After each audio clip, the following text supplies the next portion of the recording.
got married at the age of 20 because she wanted to have a baby. And she married a guy named David Rose. And she became famous for The Wizard of Oz, of course, when she was 17 years old. And between 17 and 20, her film career was going off like a rocket.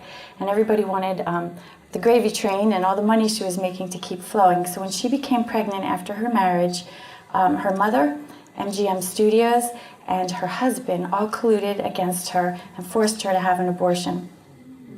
So they took her to a clinic, they cornered her in the car, and they escorted her in. And she said the minute she had the abortion, her marriage collapsed, that something was gone and it was never the same. And she had developed, right after her abortion, anorexia. She dropped down to 94 pounds within 3 months of her abortion. And she had terrible sleep disturbances, and that's when she began her sleeping pill addiction. And a lot of people after abortion have nightmares and trouble sleeping, and they'll drug themselves. They'll stay out in a bar till 4 a.m. because they're afraid to go home and be assaulted by all these horrible images and nightmares. So that's a big problem in the post-abortive population. It sure was a problem for Judy.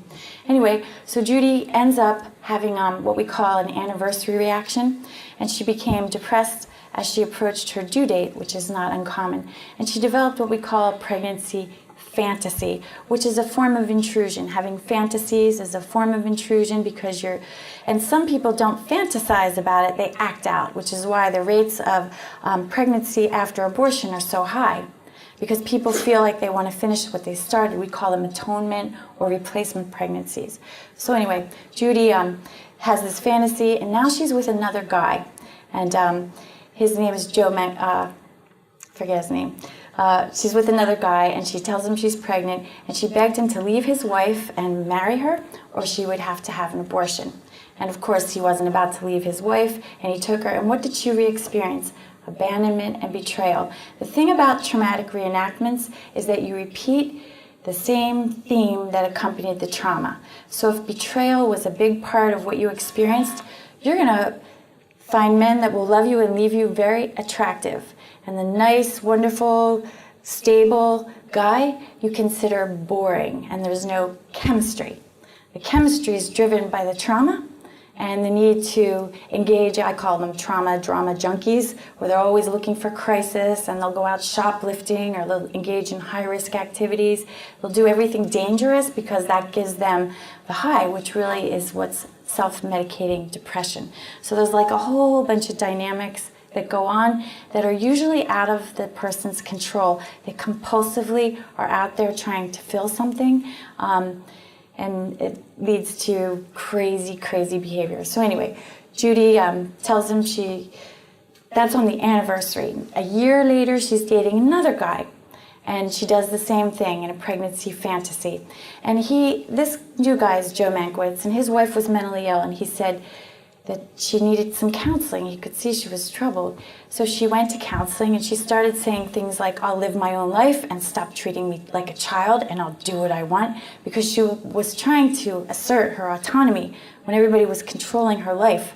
And nobody liked that none of MGM or her mom, they wanted to have their role in her abortion and all its grief and the anorexia and the sleeping pills and all the spiraling out of control. They didn't want to take responsibility. So they basically forced her to stop counseling, and they went screaming one day about God and the studio and motherhood, and it was this bizarre onslaught of accusations.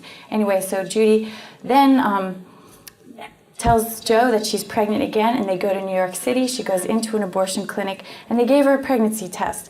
And there in the clinic, they came out and they said, you're not pregnant, because it was all fantasy.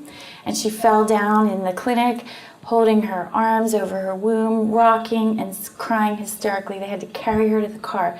So she goes back to the scene of the crime, relives all the loss and pain. This is what a traumatic reenactment is. And there's lots of ways people can experience it. And then she ended up marrying Vincent Minnelli, who was a well-known effeminate homosexual. Perfect choice for someone who wants to keep re-experiencing abandonment and betrayal, eh? Well, that's Canadian. Anyway, so she does that, and but she did achieve one thing, pregnancy. which made her very happy. And one of the first things she said is, "I'm going to have a baby, Mama. Do you mind?" And then after Liza Minnelli was born, she had a terrible postpartum depression. She admitted to stage fright, which is really post-traumatic stress disorder, all that panic and anxiety when she looks upon her baby, and it connects her to memories of her aborted child, and then you don't want to be around the baby, and that happens to a lot of moms. That's why there's trouble bonding and nursing and everything else, because your child is a trigger to trauma. And so you want to get away from them, or you decide you never want a child. Childless by choice is the slogan for that. So that's a little story there. And she begged the nursemaid not to leave her alone with the baby because of her stage fright, and the lady went out for a drive, and Judy smashed a mirror, took a shard of glass, and slit her neck. And she ended up in the psych ward of the hospital for many weeks. So another traumatic reenactment is that now she's separated from her child. These are all sort of, the symptoms might be happening, but who's connecting these things in mental health hospitals to abortion? In fact, most people, I know so many women who've been hospitalized every year on the anniversary week of their abortion. And they go in and they know what their problem is, and they're not allowed to talk about it. Oh, that's not your problem. And it's maddening. And people then